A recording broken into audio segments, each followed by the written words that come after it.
કચ્છમાં સવારથી જ મતદાતાઓ મતદાન કરવા માટે લાંબી લાઈનમાં જોવા મળ્યા. ખાસ કરીને સ્વામિનારાયણના સંતોને મતદાન કરવા માટે જયંતિભાઈ ખેડાવાલાએ સહયોગ આપ્યો હતો. તો ભુજના સૌરા મંડપ વિસ્તારમાં દિવ્યાંગ મતદાતાને પોલીસે ઉચકી મતદાન મથક સુધી પહોંચાડી માનવતાની જ્યોત જગાવી હતી.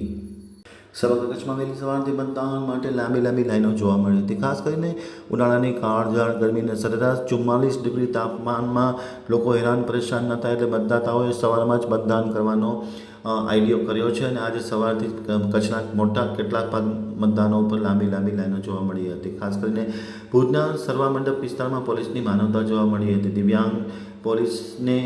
દિવ્યાંગ મતદાતાને પોલીસે ઉચકીને મતદાન મથક લઈ ગયા હતા અને મતદાન કરાવ્યું હતું. સરવા મંડપ વિસ્તારમાં આ પોલીસની માનવતા જોવા મળી હતી કે ક્યાંક ને ક્યાંક જયંતિભાઈ ખેડાવાલાએ પણ સ્વામિનારાયણના સંતોને મતદાન કરવા માટે સહયોગ આપ્યો હતો અને સ્વામિનારાયણના સંતોએ મતદાન કરી સૌને મતદાન કરવા માટે અપીલ કરી હતી.